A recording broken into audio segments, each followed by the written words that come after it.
Olá, conselheiros, conselheiras. Sejam todos muito bem-vindos a mais um episódio do nosso podcast Os Conselheiros, indo ao ar às segundas e sextas-feiras, aqui pelo nosso canal do YouTube e também pelo Spotify, trazendo um conteúdo de qualidade através dos nossos convidados, empresários, executivos e conselheiros, contando um pouco da sua história de vida pessoal e profissional.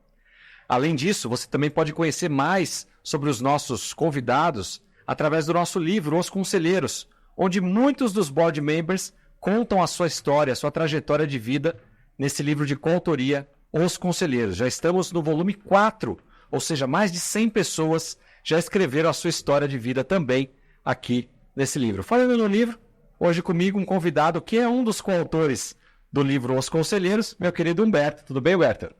Marcelo. Tudo bem. Mais uma vez aqui, hein? Sempre uma honra estar aqui contigo. Com quem que a gente... Antes eu perguntava assim, Humberto, quem que a gente vai entrevistar hoje? Quem que é o nosso convidado ou convidada? Mas eu vou mudar minha frase. Com quem que a gente vai aprender hoje? Gostei, hein? Somos eternos aprendizes. E sempre aprendemos aqui nos episódios, né? Diferentes áreas da economia. E hoje nós temos aqui uma grande executiva de compliance na indústria farmacêutica global. Quem é ela? O nome dela é a Cibele Fernandes. Cibele, seja muito bem-vinda, muito obrigado pela sua presença aqui entre nós. Muito obrigada Marcelo, Humberto, aí pelo convite, o convite da Board. Para mim é uma honra, né, ter a oportunidade de compartilhar um pouco da minha trajetória. E vi que você já começou com a barra, né, lá no alto, uma grande executiva. Muito obrigada por isso também.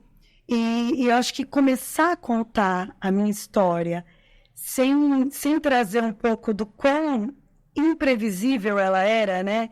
Sem trazer, voltando lá no tempo, sem trazer um pouco dessa improbabilidade. E eu falo que não é diferente de muitas histórias, né? Não é uma história que foge de algumas que eu já ouvi. Eu lembro muito da sua, Marcelo, quando eu ouvi a primeira vez você contando, e eu lembrei da minha, né? Me trouxe...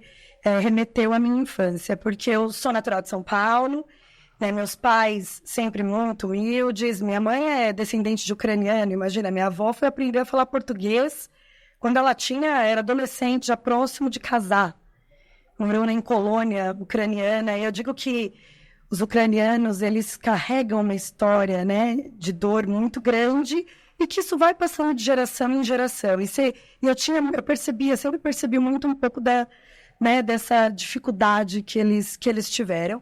E, né, a família do meu pai é igualmente muito simples. Meu pai foi o primeiro, né, filho e o único que tem um curso superior. Então, para ter esse curso superior, ele, né, enfrentou aí muitas dificuldades. Nós somos da Zona Leste de São Paulo. Hoje, atualmente, não moro mais na Zona Leste. Aliás, já faz alguns anos que eu não moro mais, mas sou de lá. Então, vivi sempre no meio, estudei sempre em escola estadual. O meio onde eu estava inserida era um meio que eu me considerava muito privilegiada. E eu acho que isso fez uma grande diferença. Por mais improvável que fosse, eu sempre fui muito privilegiada, né, dentro desse meio, pelo meu pai, que, né, foi buscar uma formação superior e era um dos poucos na rua que eu morava, por exemplo, que estudava e que trabalhava. Trabalhou numa empresa por quase 40 anos, chegou num cargo também de controller na empresa. Sempre muita dificuldade, eu sempre acompanhando muito disso, o que foi me formando de certa forma, eu sou a filha mais velha de 3 irmãs, o que foi me formando de certa forma, preparada para aquilo que eu queria da minha vida, né? Então, eu fui a improvável, que deu certo, porque eu já ouvi isso de algumas pessoas, mas ao mesmo tempo eu sempre tive a certeza de que o meu pai estaria começando uma nova era na família. Que ali ele estava, então ele sempre foi uma referência muito grande para mim de honestidade, de trabalho. E o meu pai foi quem me incentivou a começar a trabalhar, né? Eu lembro que eu tinha 15 anos e eu queria muito, já tinha ambição, apesar de estar nesse contexto social, que não era um contexto social de muitas ambições, eu tinha já dentro de mim um pouco de sair, né? Eu quero além, eu quero mais. E aí eu pedi um tênis na época, foi muito engraçado, que era um tênis muito caro. E o pai, eu quero muito esse tênis, porque eu vi em algum lugar na TV, não lembro. E eu quero esse tênis. Ele falou, que legal, então acho que chegou a hora. Se você quer esse tênis, chegou a hora de você entender o que você precisa fazer para comprar esse tênis. Olha, pela nossa geração, eu acho que eu devo ser um pouco mais velho que você, mas eu lembro Estamos ali. que na nossa geração ali estava na moda no Brasil o New Balance. Eu não sei se era o New Balance, se era o Nike. Eu tinha 15 anos. Porque eu lembro que eu comecei a trabalhar também com o objetivo de um tênis. O primeiro objetivo era comprar meu primeiro Nike. Você viu que coisa impressionante, né? As semelhanças nas histórias. Eram coisas que hoje você vê um bebê usando um tênis Nike, né? Bebê. Mas pra gente era aquela história de ter uma calça de marca. Como assim? Toda calça não tem uma marca? Mas tinha que ter uma Levi's, uma Zump, uma conquista. Uma Fórum, né? Eram as marcas importantes da época. Era isso. E o meu pai, né, era uma vez no ano que ele comprava, saía, vamos comprar roupa que era próximo do Natal, provavelmente por conta do 13º salário. Então era a oportunidade que tinha.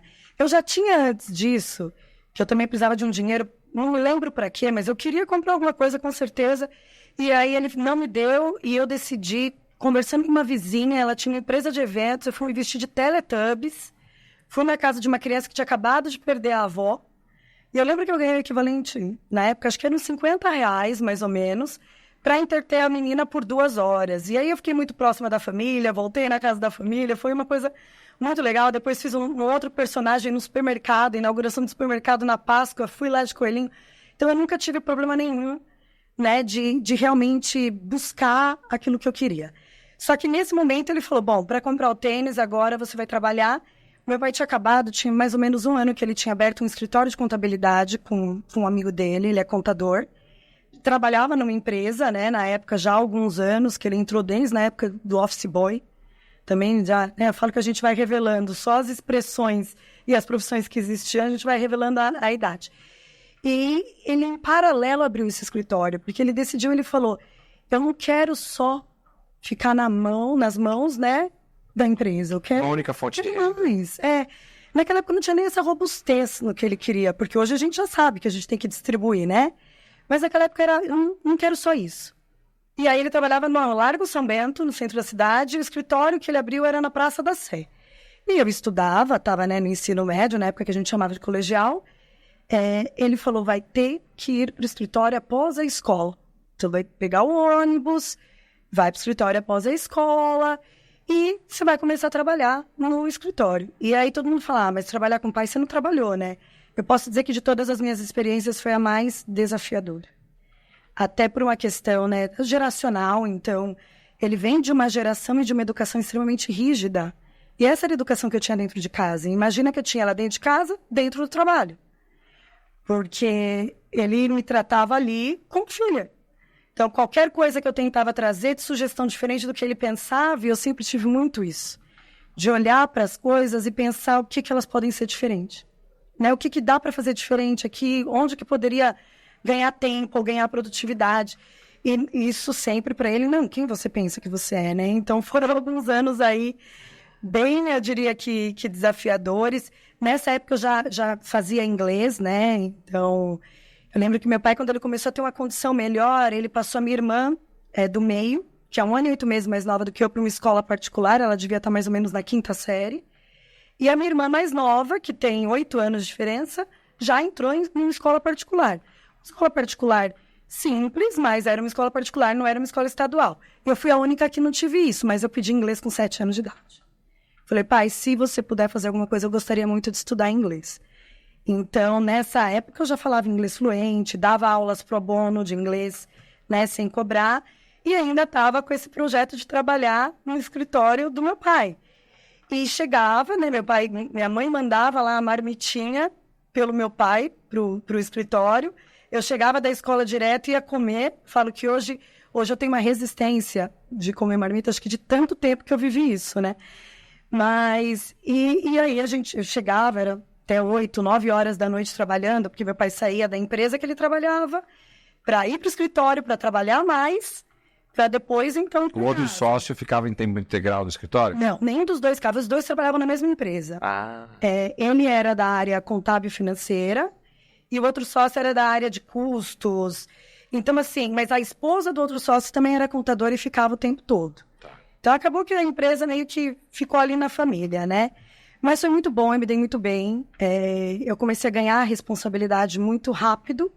E não responsabilidades que ele me dava, mas que a esposa do sócio, que também, né, no final era uma sócia, e o próprio sócio dele viam o potencial e começaram a me dar responsabilidades. E foi um aprendizado para os dois. Para ele entender da minha capacidade, que não era o que ele imaginava, né? Ele deu esse desafio, mas com aquela sensação de que ela não vai aguentar e vai desistir do tênis. E, na verdade, eu aguentei. Olha só, o objetivo, tudo isso que ela já contou, nasceu no desejo de ter tênis. Olha que legal. Fogo de palha, vai passar.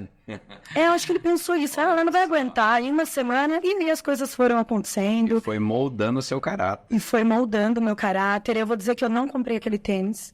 Porque quando eu ganhei meu primeiro salário... Então, surrado, né? Surrado. Primeiro que não dava para comprar, né? O tênis com o meu primeiro salário. Aí eu ganhei o segundo que já dava e sobrava pouco. Aí eu falei, não, acho que esse tênis já nem é mais tão relevante na minha vida como eu me imaginava há algum tempo atrás, né? E aí começou toda aquela educação de que, claro, a gente quer ter o melhor, a gente pensa nisso, mas que isso não é o mais, né? Não é o mais importante e que antes você precisa ser, né? Antes você precisa se formar. E eu comecei a ter esse entendimento de o que eu preciso estudar, como que eu posso me profissionalizar. E eu sempre quis estudar odontologia. Não sei de onde se surgiu, porque eu morria de medo de dentista, mas coloquei isso na minha cabeça. Prestei a FUVEST de odonto e por pouquíssimo eu não entrei na FUVEST. E aí meu pai chegou para mim e falou assim, filha, é o seguinte, não posso pagar uma universidade, né, particular de uma maneira fácil, então se eu tiver que pagar isso vai ser de uma maneira muito sacrificante, mas a gente vai atrás, se for isso que você quer mesmo. Só que eu já trabalhava, eu falei, gente, não tem sentido, é uma faculdade integral. Eu já não via mais a minha vida eu estudando o dia inteiro e não conseguindo gerar renda. Então, já trouxe essa consciência da geração. Depois que você passa a ter um dinheiro seu, né? Como é que eu vou ficar 4, 5 anos sem ter? Exatamente. Pedindo de novo pro meu pai para comprar um lanche. Exatamente. E aí apareceu uma outra oportunidade numa empresa que era do grupo dessa empresa que meu pai trabalhava. Então, eu conheci algumas pessoas da empresa. Meu pai teve um acidente no futebol. E aí ele trabalhava de casa, eu levava toda a papelada. Imagina, naquela época a contabilidade tinha muita da ARF, coisas que ele assinava, que precisava levar em papel. E eu quem levava para a empresa na época, lá no Largo São Bento, próximo da Praça da Sé. E aí um colega dele de trabalho, gerente de crédito e cobrança de uma das distribuidoras da empresa, começou a conversar comigo nesse período aí de 15 dias, mais ou menos. E ele falou, tem uma vaga, você não quer vir? Eu falei, nossa, eu adoraria, mas não sei como isso vai ser para o meu pai, né? Uma empresa do grupo. Aí ele, deixa que com o seu pai eu converso. Fui trabalhar como auxiliar de crédito e cobrança. Aí em 3 meses... Tudo bem pro seu pai? Não foi tudo bem, assim. Ele óbvio que ele não impediria, né? Não nem por uma questão do próprio escritório, mas por conta desse, né? É uma empresa do grupo. Eu acho que ele tinha algumas preocupações. Mas ele também não... Ele falou, olha, se você acredita que isso é o melhor para você, vai. Né? E eu fui com toda a vontade. Em 3 meses eu fui promovida para analista júnior. Você ainda era adolescente ali, não Sim, eu já tinha 18. 18. Tinha entrado na faculdade já? Já tinha entrado, já tinha feito aí. Faculdade de? Aí desisti da odontologia.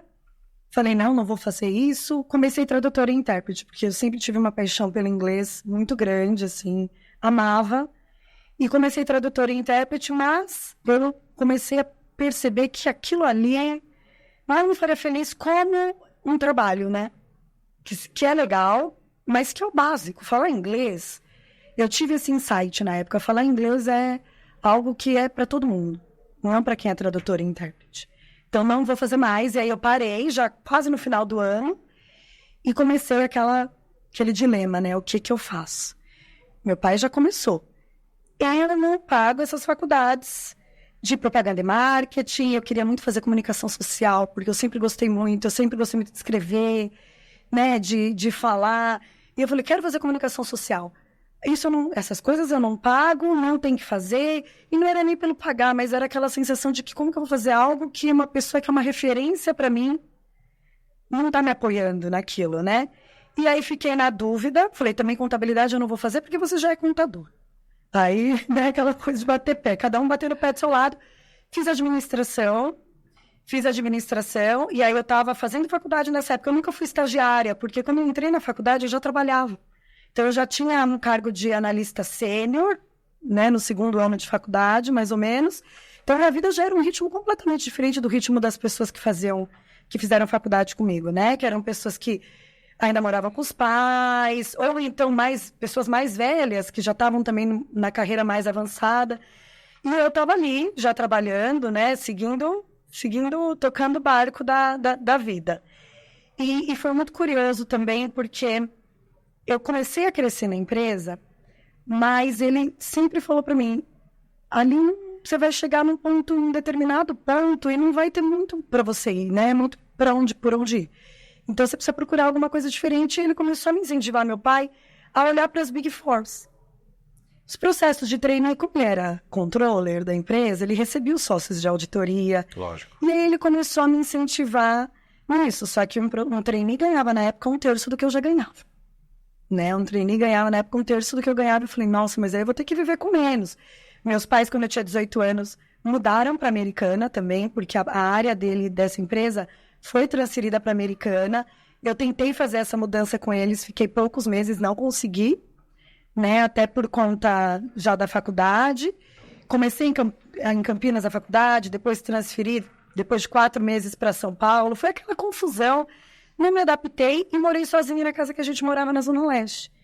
E aí eu fiquei, daí começou já minha vida num outro nível, né? Sempre fui muito independente, mas num outro nível de independência, uma vida que eu digo mais solitária mesmo. E nesse momento em que eles mudaram e eu fiquei, eu trabalhava, tinha minha vida, seguia tudo, mas já estava também, né? Deu 1 ano nesse ciclo, comecei a falar, preciso fazer alguma coisa diferente, deu 2 anos, e no último ano de faculdade, então, como já estava acabando, decidi fazer um processo, né, da Ernst Young, que eu fiz já algumas, mas o da Ernst Young foi o que eu tive o resultado primeiro, e eu fiz da Ernst Young de Campinas. Por quê? Nem eu sei. Eu já também falei, cansei de ficar aqui sozinha, acho que eu vou voltar, né, a tentar morar com os meus pais, e fiz o processo de treino, passei em Campinas. A Americana é muito próximo de Campinas, tentei voltar a morar com os meus pais. Obviamente, isso durou meses. Mais uma vez. Foi quando eu aluguei um apartamento, fui morar em Campinas e fui ser trainee da EY, que hoje é EY. E assim, trainee da Ernst Young, né, mulher, jovem, no interior. Os clientes eram todos espalhados pelo interior, então eu ficava viajando o tempo todo, né, clientes de todos os setores que vocês podem imaginar. É bem diferente do trabalho aqui de São Paulo, que eles tentam separar mais por setor. Então, eu atendia clientes, né, de diferentes indústrias, de diferentes tamanhos, diferentes níveis de complexidade. E na Ernst eu comecei a desempenhar papéis antes de estar na posição. Então, antes de ser sênior de auditoria, eu já ia para os clientes como sênior de auditoria.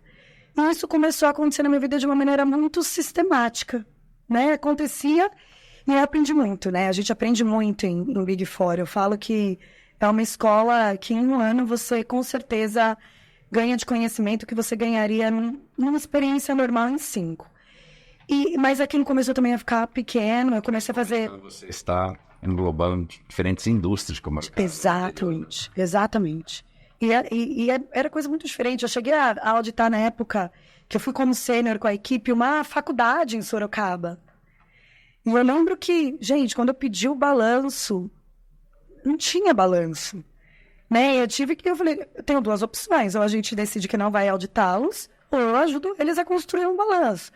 Mas na época isso não era muito comum na auditoria, né? Não existia essa mentalidade do auditor de eu vou construir algo, eu vou ajudar o cliente nisso. É um trabalho que ele é muito baseado em guidelines. Então você tem os formulários que você preenche, você tem o procedimento padrão que você segue. Se fatura tanto, faz tal amostragem, são números. Exatamente isso. Tá? Você define materialidade, você define o nível de testes que você vai fazer. Você já sabe que o trainee cuida daquelas áreas, o assistente 1 cuida de outras áreas. Então, sempre foi muito engessado para o meu perfil, né? Embora muito bom, muito engessado para o meu perfil. E aí, isso começou mais uma vez, né? Eu comecei a falar, não, gente, não dá, eu preciso de mais. Na própria empresa, eles me colocaram para fazer auditoria de sistemas, que era uma área na época que se chamava ITRS, que era uma área que só cuidava de sistemas. Aí eu comecei a fazer auditoria de sistemas também. Então, já procurei de fazer a parte de sistemas, porque eu tinha essa facilidade na época de aprender. Eu acho que é mais do que facilidade, é abertura. Porque muitas vezes a gente está tão focado naquilo que a gente já faz e está fazendo bem, que a gente não olha para outras coisas que você pode aprender. Então, eu acho que esse foi um aprendizado que eu tive lá atrás. Acho que o primeiro grande aprendizado da minha carreira foi descobrir que eu precisava de mudança. Foi descobrir que eu precisava aprender o tempo todo. Eu não ia me contentar em lugar nenhum e fazer a mesma coisa por muito tempo. Então, eu tive uma proposta para voltar para São Paulo. E aí, eu já estava também nessa época namorando uma pessoa da Ernst Young, que foi trainee junto comigo, mas que era do escritório de São Paulo. Você já tinha concluído a faculdade nessa história? Já tinha, quando eu entrei na Ernst, foi no último ano de faculdade. Ah, no último ano, é verdade. Que foi quando eu vim. Então, eu já tinha concluído, isso foi em 2007, quando eu entrei em 2004 e saí em 2007. Fiquei 3 anos. Que foi quando eu decidi voltar para São Paulo, eu recebi uma proposta. Eu falei que eu era mais velho que você, eu fiz faculdade em 94, 95. Tá, 5 anos de diferença, já estamos na mesma geração. Né? Você é X, eu sou a Y. Você é Y. Sou comecinho da Y, mas eu sou perfil X. Não, eu não vejo muito mais na X. Impressionante. Acho que, de novo, né? Talvez eu fui prematura em muitas coisas e isso me ajudou. Enfim, voltei para São Paulo, era uma proposta para trabalhar com SAP, com sistema SAP. Implementação de SAP, mas focada em áreas de controles, módulos financeiros. Eu entrei nessa empresa que era a Sonda Procwork, a Sonda tinha acabado de comprar a Procwork, mas para projetos específicos que a SAP estava demandando deles. E foi muito curioso, porque não apareciam os projetos nessa área, então eu fui estudando, fiz os treinamentos da própria SAP, enfim, fui estudando, porque era uma área nova, né? E eu não tive medo em nenhum momento, acho que isso é uma coisa legal também, né? Fazer a auditoria foi trabalhar com implementação de sistema, virar consultora. Na época, eles chamavam de consultor funcional. Se você estivesse na Ernst Young, na área de consultoria deles, era mais conexão com isso. Mas não era. A auditoria é água pro vinho. Na época da Ernst, eu também fiz contábeis no final, porque aí tinha aquela opção que você faz em menos tempo.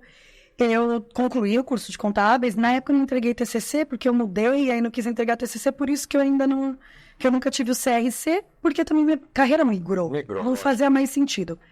E entrei nessa empresa, fiquei 2 anos nessa empresa. Mais uma vez, comecei a trabalhar com o módulo que a SAP estava trazendo novo, que era de loans. E aí, comecei a ir para um cliente, a Gafisa, na época, para implementar esse módulo de loans. Foi extremamente desafiador, foi o primeiro cliente a ter. Então, fazia todos aqueles fluxos, sabe, de atualização dos financiamentos imobiliários. Era complexo sob ótica financeira, de contas a receber, de sistema.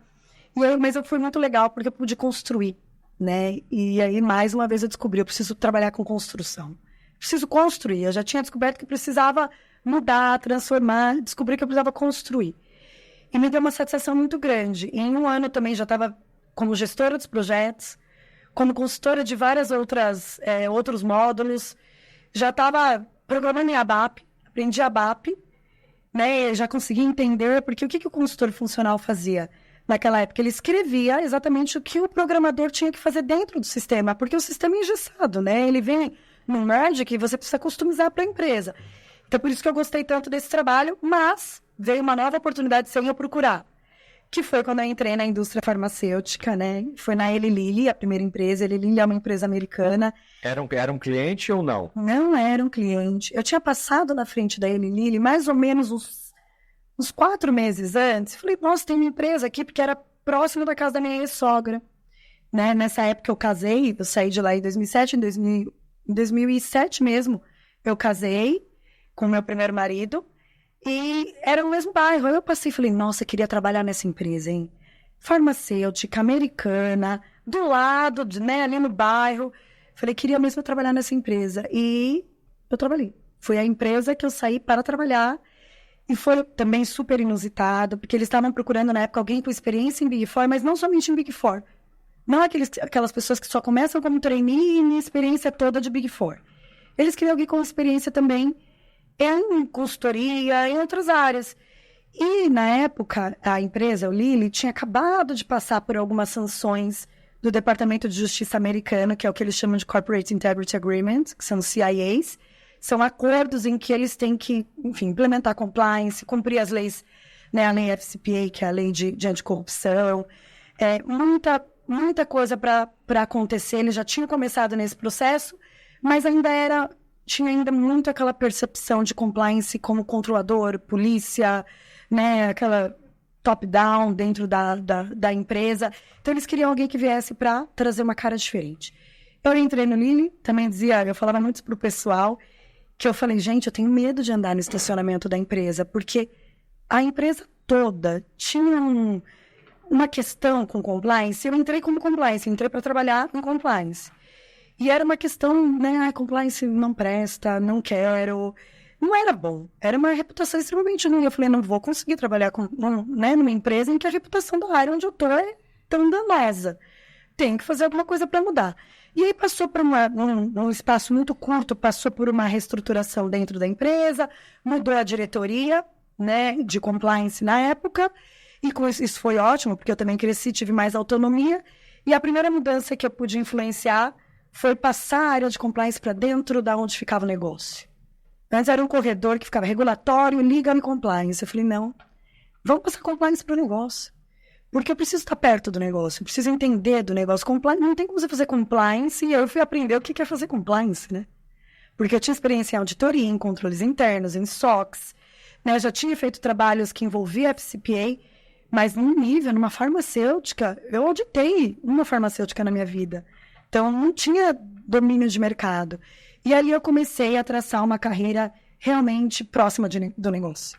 Então, eu ia para o campo com representante de vendas, eu acompanhava o representante de farmácia, né? Porque tem um representante que visitava médico, um representante que visitava farmácia, o outro que visitava secretarias de saúde, hospitais.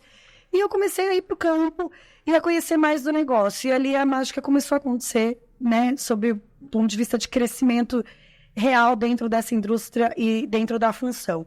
Comecei a crescer, fui promovida dentro do Lilly, consegui contribuir para uma transformação muito grande, de trazer o negócio para dentro de compliance. Eu acho que esse foi minha principal conquista ali, né? Algo que eu me orgulho muito. Que é como que você só avança quando você estabelece confiança, né? Foi aí uma nova lição. A gente pode percorrer, pode ser muito bom tecnicamente. Eu digo que a habilidade técnica a gente conquista, né? Mas se não existe um ambiente de confiança, se não existe um ambiente de compreensão também mútua, né? E a gente só confia em quem a gente dá credibilidade. Deixa eu pegar um gancho nisso que você está falando. Aqui o nosso podcast Os Conselheiros, como eu falei, a gente traz empresários, executivos, conselheiros. E o nosso grande público que nos assiste aqui, ele é predominantemente de executivos que estão avaliando a possibilidade de se tornar conselheiros e conselheiros, né? Sejam formados pela Board Academy ou formados pelo mercado. E você falou uma coisa aí, obviamente, sobre a sua carreira, mas que é válida também para esse nosso mercado de conselhos, que é a questão técnica. Muitos executivos que estão nos assistindo aí agora, têm 20, 30, 40 anos de profissão, chegaram talvez a cargos de diretoria, se levam muito bem, e agora estão namorando, né, flertando com a carreira de conselho. E vão ter que entender que não é só o técnico. Chega um momento que a gente entende que não é só o técnico. A habilidade do relacionamento com as pessoas é muito importante, tal do colegiado, né? Atuar num colegiado. Isso que você fez lá atrás, talvez sem nem saber um nome específico para isso. Espera aí, eu tenho que estar próximo do negócio. Eu não posso ser... eu sempre falei isso para as áreas subordinadas a mim como CFO, jurídico ou contabilidade fiscal. Eu falo, vocês têm a cartilha debaixo do braço. Para falar não é uma maravilha. Mas esse não pode ser. Esse foi um papel importante no passado para essas profissões. Hoje, essas profissões têm que olhar para o produto, para o negócio e falar assim não dá, mas assim desse outro jeito dá. Daí buscar os caminhos, porque senão o negócio não vinga e a empresa precisa vender, a empresa precisa continuar. Exato. Tem uma área que só fala não. Como conselheiro, a mesma coisa, Humberto. Ter o não e a solução, né? O não, Isso é válido. Você tem que ter o não e a solução. É válido para conselheiro. Eu já nem não... Assim, acho que em alguns momentos o não vai ser muito importante. Mas, e aí você falou uma coisa muito legal. Eu não tinha um nome para isso que eu estava fazendo. Eu só sabia onde eu queria chegar. Quando eu falei lá atrás de que minha história era improvável, né? Era... Enfim, não era... Foi planejada. Não foi nada planejado e não foi nada que quem ali convivia comigo algum dia imaginou. Né? Você pega muitos dos colegas, das pessoas com as quais eu estudei, caminhos completamente diferentes. Parte já morreu. Uma grande parte já morreu. Eu não ia fazer esse comentário, eu até pensei nele e não ia fazer, mas é isso. Você entende. Tem vários amigos de infância que essa semelhança. Exatamente. Então, assim, a realidade não levava a esse fechamento. E é por isso que eu sempre falo, toda vez que eu dou palestras e que eu tenho a oportunidade de me conectar com as pessoas, é para que a gente não se limite a uma realidade que a gente vive hoje, né? E isso acontece, muitas vezes o meio te limita. E aí, quando você muda o meio, você muda toda a sua história. Né? E isso foi um aprendizado que hoje, por exemplo, hoje eu tenho muita clareza disso. Na época eu não fiz intencionalmente. Então, hoje eu sinto como um dever muito grande quando eu falo, principalmente com as gerações mais novas, de trazer isso, dessa intencionalidade em relação à carreira, intencionalidade em relação aquilo que você quer para a sua vida. Se ainda não chegou num ponto de entender o seu propósito, que isso também é um processo que a gente vive, que você consiga, sim, ser intencional onde você quer chegar. Porque isso faz muita diferença e foi essa intencionalidade que fez eu conseguir ter sucesso, ter exposição dentro do comitê executivo da empresa. Eu não tinha uma posição de diretora ainda, mas eu ia nos comitês executivos, porque a minha diretora me deu essa possibilidade. Então, eu fazia apresentação, eu tinha a liberdade de fazer perguntas, né, de aprender com aquele... E, de novo, gente, ouvir, né? A gente precisa aprender a ouvir. E na carreira de compliance, principalmente naquela época, Pharma, eu estou falando mais ou menos do ano de 2009 e 2010, tá? Pharma foi um dos primeiros mercados, eu acho que talvez junto ao financeiro. O José Serra já tinha aberto o mercado para o genérico nessa época? Nessa época não, mas estava muito perto de. E aí o que aconteceu? Eu acho que já tinha projeto de lei, estava ali. A indústria, o que aconteceu foi nos Estados Unidos. Então, as multinacionais, que eram as empresas que dominavam no mundo, tá? Tô pensando aí de novo usando o global. As empresas que dominavam eram as multinacionais. As multinacionais tinham a questão do lucro, até porque o investimento... Eu precisei trabalhar numa indústria farmacêutica para entender o que custa um medicamento. De fato, é muito investimento. Não são todas as moléculas pesquisadas que se tornam, de fato, um medicamento. São muitas etapas. Então, isso alavanca o custo, né?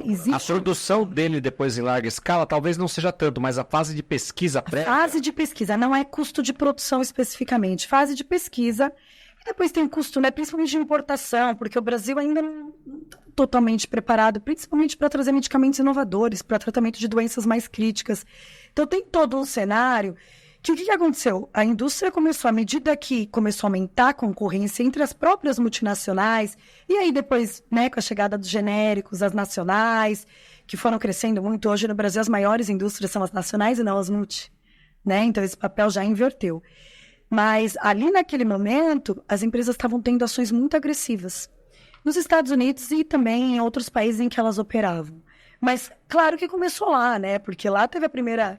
eu diria que Estados Unidos e Inglaterra com a UK Bribery Act e os Estados Unidos com a FCPA, que são as leis que começaram a dar respaldo para essas práticas de anticorrupção. E a indústria foi foco por muitos anos, por conta do valor, do valor monetário, do alto investimento e do dinheiro que rolava ali. Eu digo que é o follow the money, o famoso follow the money. E isso diz muito, tanto sobre a perspectiva de corrupção como de investigação. Tem um filme na Netflix, eu esqueci o nome dele agora, muito interessante. O último que saiu, né? Agora bem recente, de uma indústria farmacêutica. Tem, e é baseado em história real. Baseado em história real. Tem amor e outras drogas também, na época, que falava um pouco... que aí conecta muito com o compliance, que falava das festas que a indústria farmacêutica dava com os profissionais de saúde. E era isso. Era uma indústria que se perdeu em algum momento que se tratava de Mostra, saúde. Inclusive, isso, que tal remédio, para de vender para cardíaco, vende para todo mundo, para tratar de outras coisas, mas não é para isso. Não, mas vende, empurra. O pessoal começa a ficar dependente. Painkiller, acho que é o seriado. É a máfia da dor. A máfia da dor. É a máfia da dor, acho que é. É a máfia da dor. Gente, era isso. Era realmente isso que acontecia. E aí começaram a vir as autuações do Departamento de Justiça americano. Autuações. E daí surgiu o tal do compliance. Antes disso, não existia o tal do compliance. Existia áreas, departamento jurídico, regulatório, que cada um ali olhava o seu lado, o seu negócio. E aí eu estava nesse momento que eu tive a oportunidade de construir, né, de trabalhar também ao mesmo tempo a parte cultural de mindset. Isso foi uma coisa que eu sempre gostei muito. Não é só dizer o que as pessoas precisam fazer, enquanto elas não entenderem o que tem por trás do que elas precisam fazer, ninguém faz. É o porquê, né? O famoso. É o famoso porquê, né? É uma pequena palavra, mas que faz uma diferença. E o Simon Sinek foi muito bom, né? Pessoas. Quando ele abordou, né, o comece pelo porquê, o Golden Circle também, porque é isso. E isso permeia tudo. Eu comecei a trabalhar em compliance como o quê? Trazendo exatamente para as pessoas onde originou, né, todo aquele arcabouço, não só legal, mas um arcabouço de políticas internas, porque era muita coisa, começou a vir muita coisa, era muita política, ninguém consegue decorar tanta coisa. Políticas com 30, 40, 50 páginas. Traz burocracia.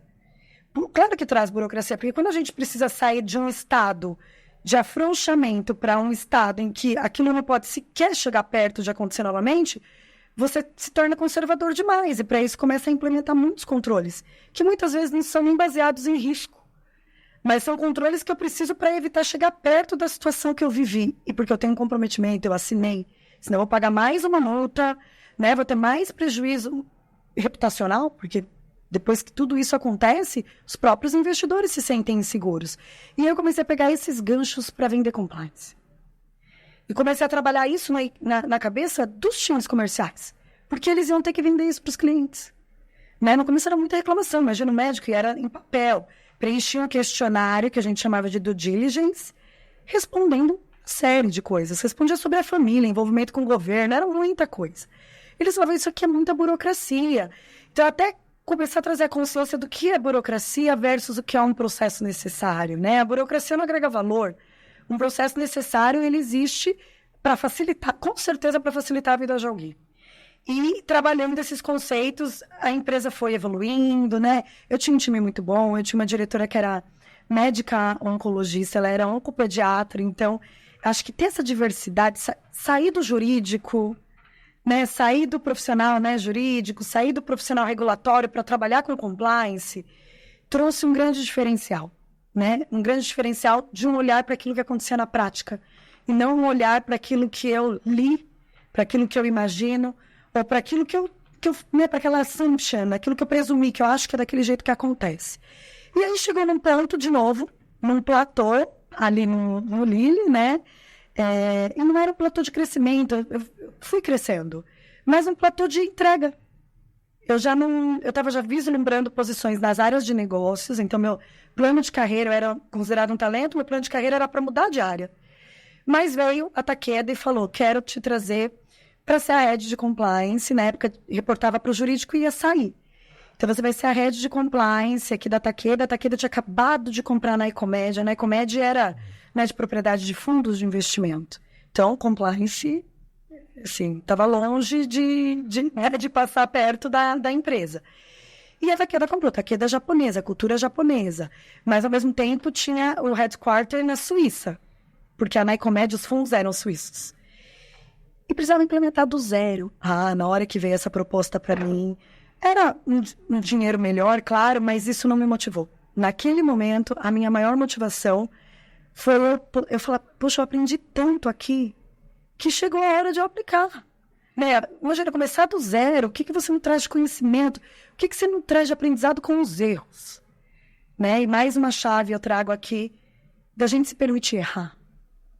Né? De novo, eu acho que a experiência faz com que a gente perceba que você só inova e você só evolui quando você se permite errar. Né? E eu já tinha tido essa lição. Eu falei, a gente errou várias estratégias que depois, claro, né, você atua rapidamente para corrigir. Mas aí eu já sei que esse erro eu não vou cometer mais. Então eu preciso aprender coisas novas. Fui para a Takeda, a implementação foi do zero. Foi muito legal, fiquei lá 2 anos apenas, mas foram 2 anos intensos de implementação de código de conduta, de tudo, e com um diferencial muito grande, né? Era uma empresa... É um desafio onde a gente domina aquilo que a gente faz. É muito bom. E você já tem... Mas eu não estava na zona de conforto, hein? Porque do zero, imagina, a empresa americana, eles te trazem com um guidebook. Então, meu desafio na empresa americana, sabe qual era? Era conseguir convencê-los de que algo estava exagerado. E eu me colocava nesse papel, viu? Tranquilamente. Gente, isso daqui não tem um risco envolvido. A gente precisa ter flexibilidade e adaptabilidade para o mercado local. Tropicalizar. É o famoso tropicalizar. Só que na Americana isso é muito difícil de acontecer, tá? Você tropicaliza até a página 2, né? Porque eles têm muitas preocupações. E o Brasil, por conta de ser um país com alto índice de percepção da corrupção, então você imagina, né? As questões realmente... E a gente fala compliance, mas compliance é que eu estou colocando. Eu tinha gerenciamento de riscos, governança corporativa, estava tudo dentro da área de compliance. E na Takeda iria tudo também dentro da área de compliance. Mas qual foi o diferencial da Takeda, né? A empresa, assim, já vinha como top-down algumas práticas de mercado que não existia intencionalidade de corrupção, mas que podiam ser, sim, considerados atos corruptivos. Foi quando eu comecei, eu até falo que é uma experiência pessoal, eu vivi quando eu comecei a trabalhar em compliance na indústria. Eu comecei a olhar para pequenas atitudes pessoais nossas, né, de seres humanos de uma maneira geral. Olhar para pequenas atitudes e pensar o quanto que elas não são atos corruptivos. Porque quantas vezes a gente senta lá, ligava o telejornal ou abria o nosso jornal e via as notícias sobre a política, sobre o próprio setor privado, e falava, gente, o brasileiro é tão corrupto. E aí a gente sabe que o nosso vizinho tem o famoso gato da NET, e é capaz de se perguntar, não dá aí o contato de quem instalou o seu gato da NET, né? O gato da energia elétrica. Na época... Não vou... Vamos fazer meia-culpa aí. Não estou dizendo que nós três efetivamente fazemos isso, mas quanta gente na época dos DVDs, CDs, comprava da barraquinha o pirata. E o pirata o que é? Não é algo ilegal? Totalmente. Na verdade, constitui uma ação de corrupção. E eu dava sempre esse exemplo. Quantas vezes, né, se você fosse parado e o guarda te pedisse um dinheirinho, você não daria? Para não ter que ter uma penalidade maior. Quem não instalou um Windows Explorer sem ser a licença comprada da Microsoft? Exatamente. Porque a loja que você comprava o notebook falava assim, eu instalo um aqui, você não precisa pagar a licença. Natural. E aí vira comum. Eu acho que no Brasil, estive no Brasil, morava nos Estados Unidos e via isso acontecer, eu sempre olhava, aqui houve a legalização da corrupção. Foi isso. Porque eu conseguia enxergar a corrupção em tantos lugares e falava com as pessoas, e as pessoas ficou louco. Eu falei, peraí, quando você vai num local que o cara disse que não dá nota fiscal e dá tudo bem pra você, eu fui unicamente com a corrupção, eu sou corrupto junto com ele. É verdade. Isso aconteceu. Mas na cabeça é verdade. Do pessoal, mas isso é normal. Era uma legalização da corrupção. Começou pela normalização. Depois vem uma legalização mesmo. Porque até mesmo profissionais jurídicos, advogados, já ensinavam a gente como fazer algumas coisas, né? Nesse sentido. Mas é porque é falta de consciência de que pequenos atos são atos de corrupção também. E isso... Eu tive uma experiência pessoal com isso. Eu trabalhei no centro da cidade, como eu falei. Eu comprava DVD pirata. Aquela qualidade horrorosa. Mas eu comprava DVD pirata, CD pirata, né? Qual era a minha consideração com aquele artista que investiu na carreira dele por tanto tempo para ganhar, para vender os seus CDs, né? Para ter, enfim, o seu reconhecimento.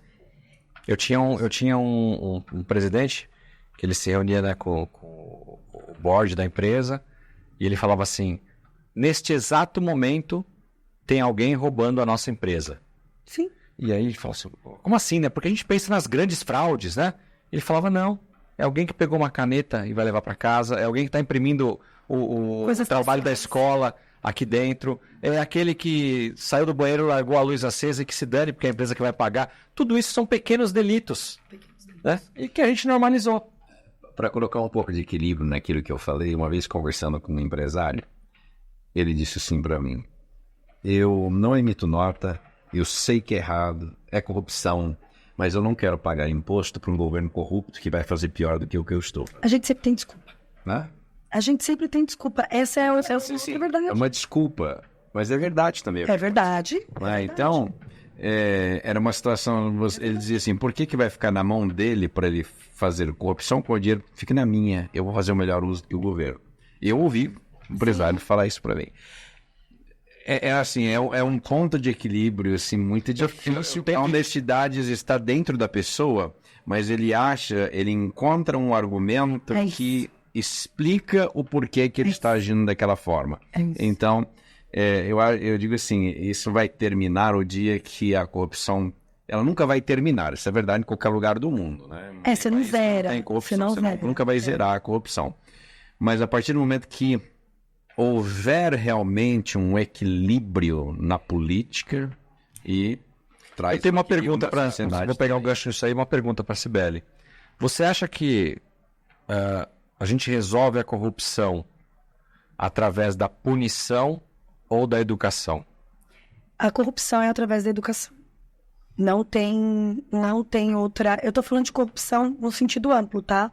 Eu não estou falando de trabalhar a corrupção especificamente em empresas. Porque o que acontece? A corrupção ela é sistemática.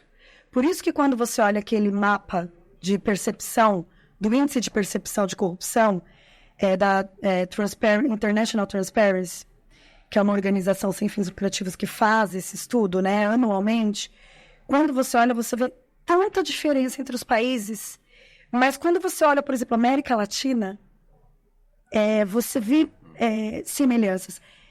É um sistema cultural. É um sistema cultural que ele vem do quê? Da educação. Ele vem da educação. Quanto menos educação as pessoas tiverem, mais suscetíveis elas serão à corrupção. E é muito engraçado porque isso conecta exatamente com o que o Humberto estava falando. O que acontece? A gente sempre vai ter, e é genuíno, tá? Eu não estou querendo dizer que é verdade ou mentira. É genuíno quando a gente encontra um argumento ou uma desculpa para justificar algo que a gente está fazendo e que a gente tem pleno conhecimento de que não está correto. Por quê? Porque isso faz com que a gente crie na nossa cabeça aquela percepção de que não é errado mais. Porque é justificável. Então deixa de ser. Até porque você não roubou, você pagou pelo CD pirata. Então eu fiz a minha parte. O cara que vendeu que tá errado. Agora, na escola a gente aprende isso? A gente aprende? Não. O que é corrupção na escola?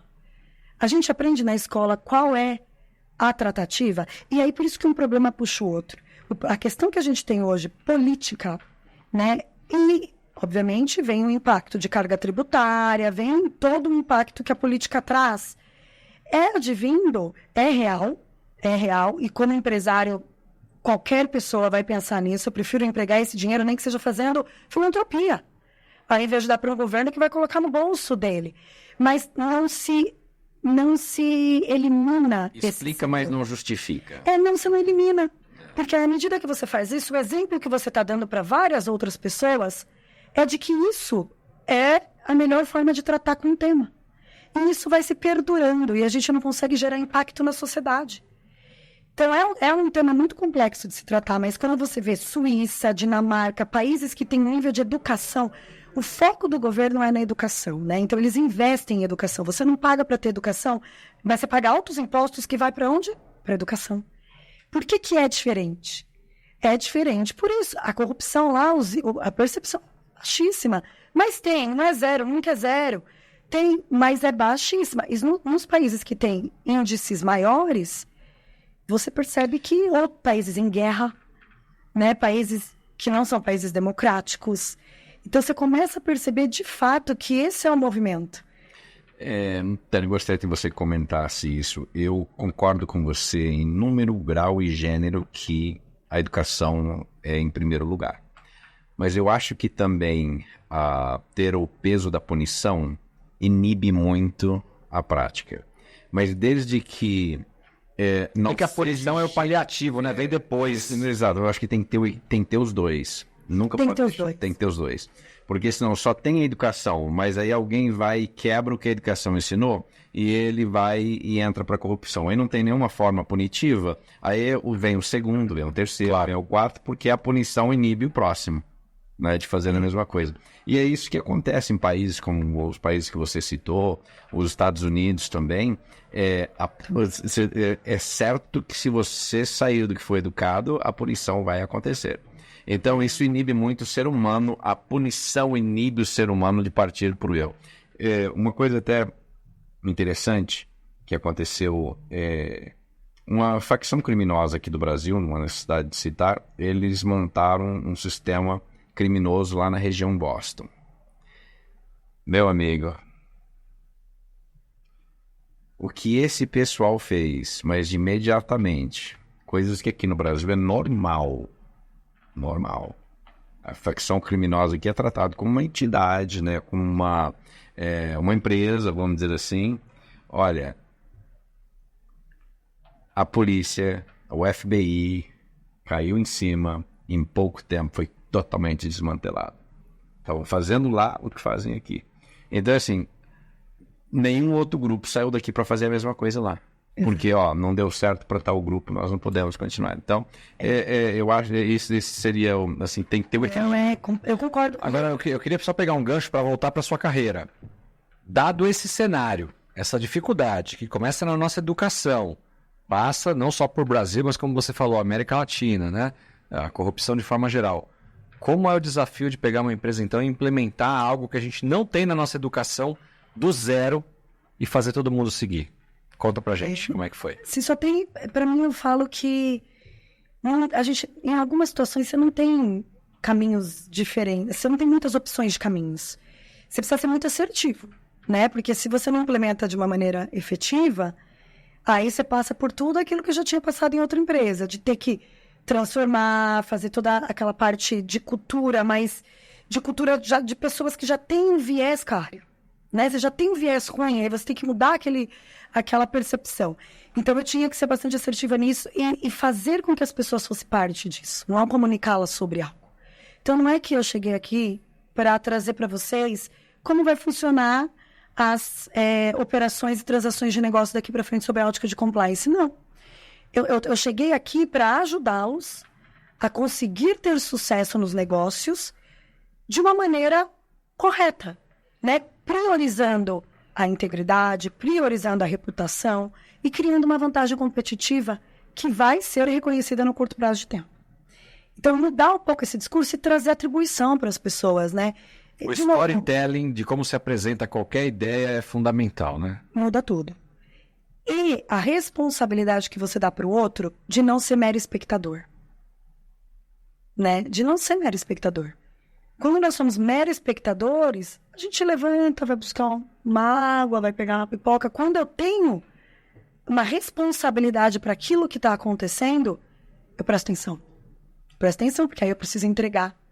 Né? Então, foi isso, a estratégia usada ali naquele ponto foi uma estratégia de dar atribuição de fato. Então, vamos todo mundo. Lembra que na época, toda a liderança de negócio, eles tiveram que ler os documentos. Né? A gente começou a trazer as primeiras diretrizes para o Brasil.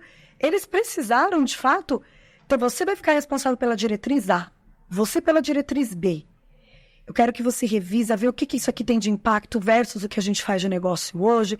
E eu conduzi workshops profundos de implementação, né? Com a oportunidade também de trabalhar junto com um grupo global lá na Suíça, de implementar. Então, o trabalho da Takeda foi um trabalho que não teve só representatividade no Brasil. No Brasil teve, claro, uma dedicação muito maior, porque era o país da minha responsabilidade.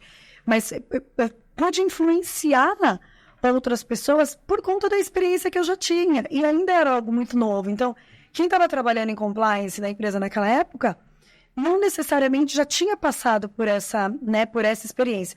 E aí, fazendo gancho com o que o Humberto falou, a questão da punição. Eu tive diferentes experiências com a punição, porque você educa.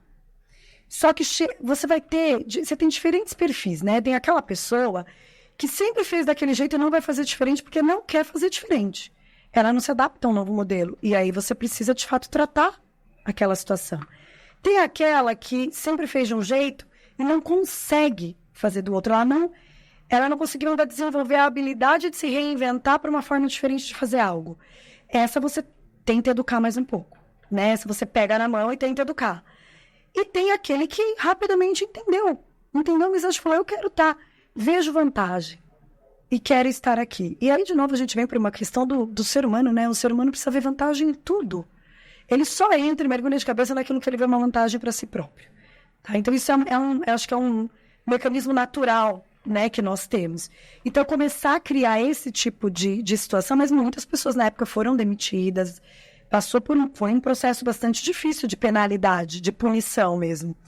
Mas, de novo, o meu sonho, né, como profissional da área de compliance, de governança, é que a gente consiga trabalhar a educação desde muito cedo na população. Desde muito cedo. Porque se a gente trabalha na formação, essa parcela vai ser muito menor de pessoas que não querem fazer certo. Sabe, de pessoas que não se adaptaram. Porque uma coisa é você ensinar, outra é a pessoa aprender.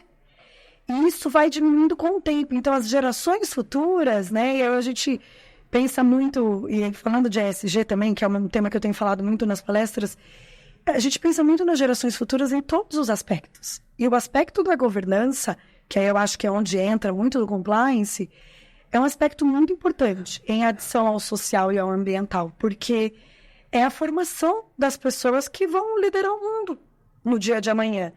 Então, eu acredito, sim, na punição. Já vivi esse processo em vários momentos, até na Pfizer, que foi a última empresa que eu trabalhei, né, por quase 7 anos como diretora de compliance.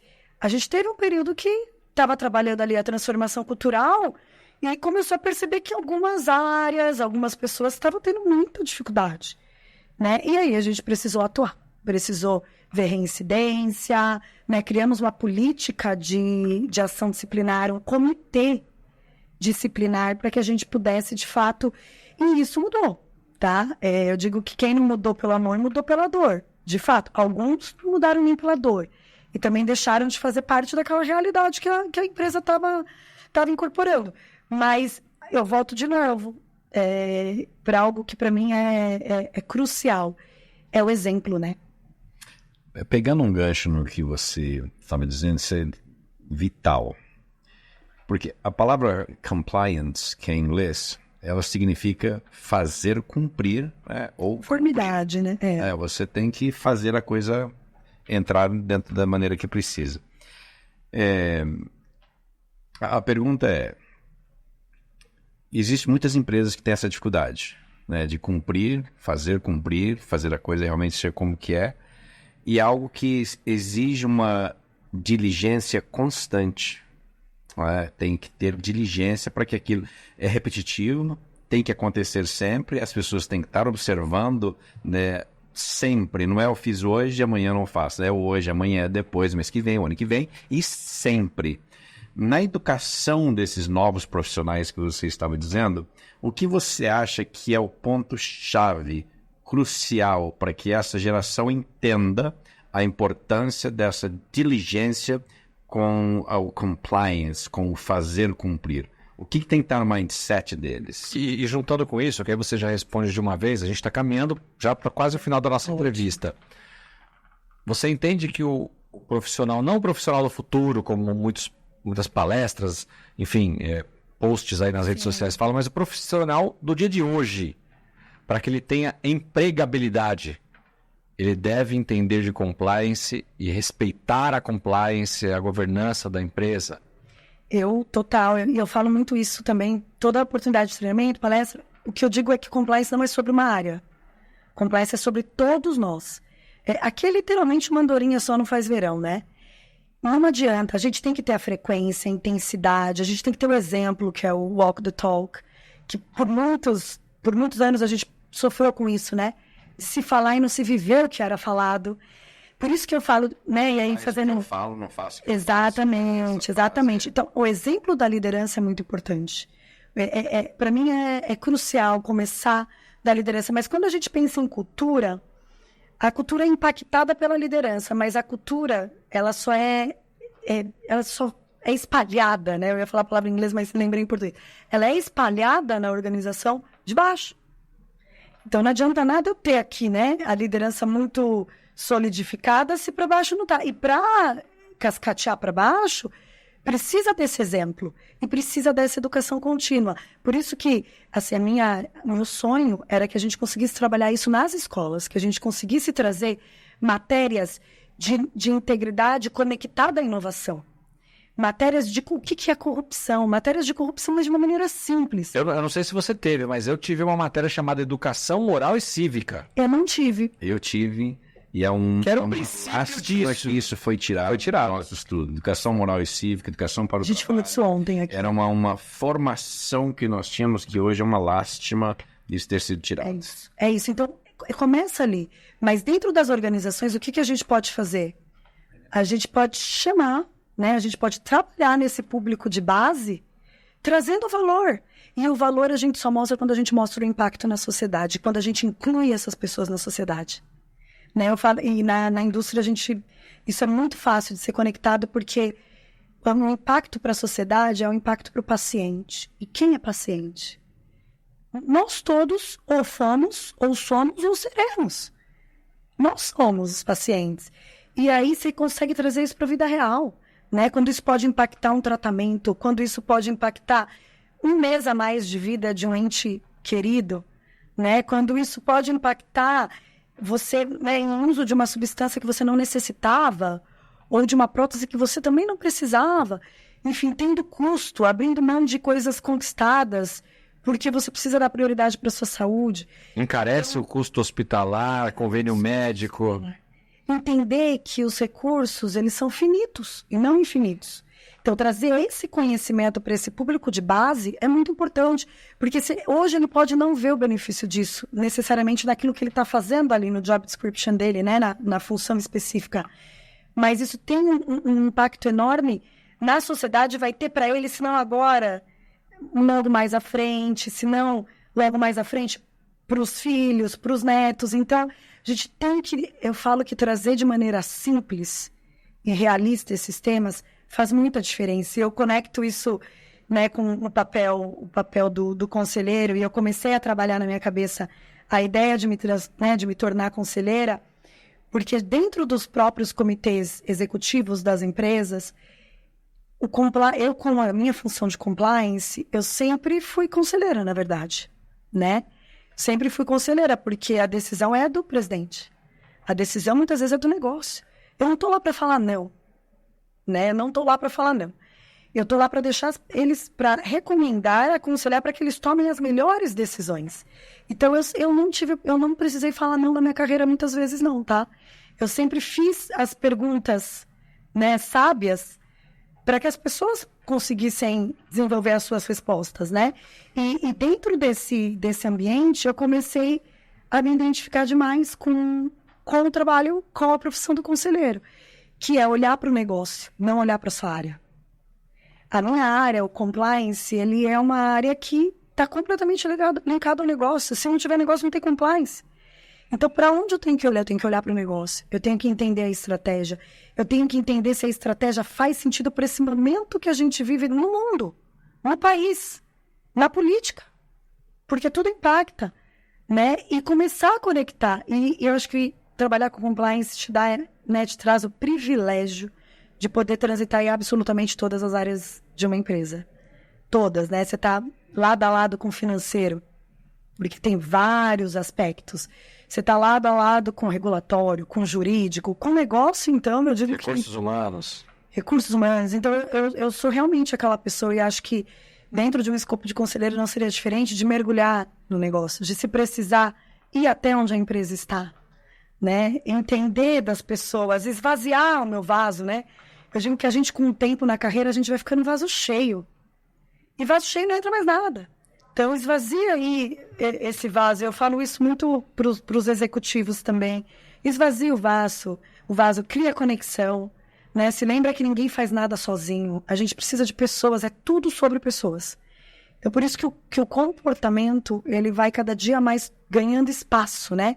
O que eu conheço, aliado a um comportamento, e eu gosto muito de usar a palavra do comportamento positivo, porque todos nós temos problemas, todos nós estaremos lidando com situações conflituosas, e se você não tiver, de fato, essa abordagem positiva até para o conflito, dificilmente você vai ser uma pessoa agradável com quem as pessoas querem estar na mesma mesa. É verdade. Né? Eu tenho uma última pergunta para você.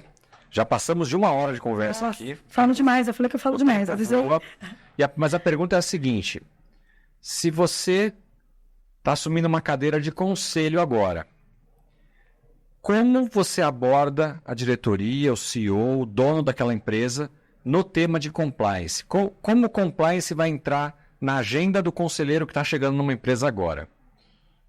Eu acho que compliance, eu vou falar ela já dentro do também mais abrangente, trazendo para o cenário de governança corporativa e riscos, não só como uma vantagem competitiva, né? Por quê? Porque aumenta o valuation da empresa. Uma empresa que tem preocupação com governança e com compliance É uma empresa que é vista de uma maneira diferente.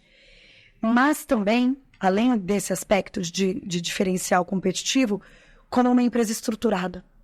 Eu costumo dizer que uma empresa que não tem, e aí a gente põe tudo dentro de compliance, mas que não tem, de fato, uma abordagem de integridade, ela é uma empresa despedaçada, né? A integridade vem de ser integral. E ser integral... Não conheço nenhuma empresa centenária... É olhar para tudo. Que conseguiu sobreviver a uma geração. Não sobrevive. Não sobrevive. Se ela não se organiza, ela não sobrevive. É trazer esse entendimento... Organização. Traz estruturação, traz visibilidade. Por isso que mostrar que compliance é um negócio. O que acho que cada vez mais os empreendedores, né, os CEOs precisam entender, compliance é um negócio. Compliance não é apartado do negócio. Enquanto você deixar apartado do negócio, pode ser sim algo burocrático. Mas quando você traz para o seu negócio, você traz por esse conceito de integral, somos uma empresa integral, né? Uma empresa que olha para as pessoas, que não olha só para o que fazemos, mas como fazemos, como impactamos, como geramos o nosso valor e os nossos resultados financeiros. E assim, a gente tem, né, tem inúmeros cases de como compliance, além de prevenir perdas, e aí a gente pode usar um pouco mais até a parte de risk management dentro do conceito de compliance, que são lá os elementos do compliance, a gente pode trazer também como que alavanca, né? Como isso alavanca, como você pode atrair investidores, atrair parceiros de negócios que requer, né? É que nem o credit score, né? Uma pessoa que tem lá um score mais alto consegue melhores condições. Então é isso, né? É entender de fato que o benefício é total para o negócio, para a empresa, e não isoladamente para uma função, para um compliance officer ou para um CFO, que o CFO gosta muito, né, de compliance, porque para ele é alguém que dá a mão. Sem dúvida. Né? Muitas vezes isso não tem, e não custa mais para a empresa, porque ainda muitos veem isso como custa mais para a empresa. Não custa caro esse tal do compliance, não preciso disso, ou eu vou juniorizar, né, o meu compliance. Então, acho que trazer essa consciência, né, fazer perguntas, as PPS, eu fiz agora o curso de Business Coaching, eu chamava de perguntas, mas existe um conceito de perguntas poderosas de sabedoria. Ajuda a que eles cheguem nessa conclusão, sem você precisar querer, né, bater na mesa e dizer, sou importante, você não percebeu, mas eu sou importante. Então, muito bem. Acho que esses são os meus insights finais. Integral e traz integridade. É isso. Muito bem. Vamos chegar ao final aqui do nosso podcast. Eu sei que você tem uma pergunta para fazer para a Cibele, que todo nosso convidado, né, a maioria deles aqui, não pode escapar dessa pergunta. Então, quero suas últimas considerações aí. Cibele, voltando lá quando você foi desafiada pelo seu pai a adquirir um tênis, que desencadeou aí uma história muito bonita na sua vida pessoal, profissional, né, que trouxe você até esse momento, mas teve um momento chave, né? Que conselho você daria para aquela Cibele que estava conversando com seu pai, pedindo um tênis, e seu pai te dando o conselho que lhe deu, que já foi falado? Qual conselho você daria para aquela menina? Com essa experiência de hoje. Com essa experiência de hoje. Olha, eu acho que o conselho é o que acabou acontecendo. Ainda que não intencional, né? Vai atrás com um elemento adicional, né? Escolha muito bem os lugares onde você vai estar, as pessoas com as quais você vai se conectar. E entenda a importância de se conectar com as pessoas certas, de estar nos lugares certos. Né, a gente vem percebendo aí ao longo da carreira que faz toda a diferença, né? Faz toda a diferença. Eu sempre arrisquei muito, então esse não seria um conselho diferente. Mas o conselho de fazer conexões e de estar, né, nos lugares certos, aprendendo sempre que puder, né? A vida é constante aprendizado até o último suspiro. Eu digo isso, que conhecimento nunca é demais. E acho que esse é o conselho que eu daria, é o conselho que eu dou quando eu tenho a oportunidade de conversar com pessoas em início de carreira. Eu sempre falo muito disso. Não se limite à sua realidade no momento. Muito né? bom. Olha para frente. Muito bem. Obrigado, Cibele, pela sua participação aqui conosco. Um prazer conhecer um pouquinho mais da sua história. E agora, pouco mais de 100 mil pessoas talvez vão também conhecer um pouquinho mais Legal. da história da Cibele. Humberto, mais uma vez, obrigado pela parceria aqui. Aprendemos muito hoje, né? Muito. Seja sobre o setor de farmácia, sobre a área de compliance, a importância dela estar conectada aos negócios. A você que nos assistiu até agora, meu muito obrigado. Se é a sua primeira vez aqui no nosso canal do YouTube, te convido a fazer a sua inscrição, ativar o sininho para você receber as notificações dos próximos episódios. Fique à vontade também para deixar a sua curtida e comentários, perguntas, a gente pode fazer chegar até a Cibele. A Cibele também, Cibele Fernandes, está disponível aí no LinkedIn, redes sociais, né? Se alguém tiver interesse em conversar mais com a Cibele também, nós podemos fazer essa conexão. Nos vemos então no próximo episódio. Grande abraço, tchau, tchau. Tchau, tchau.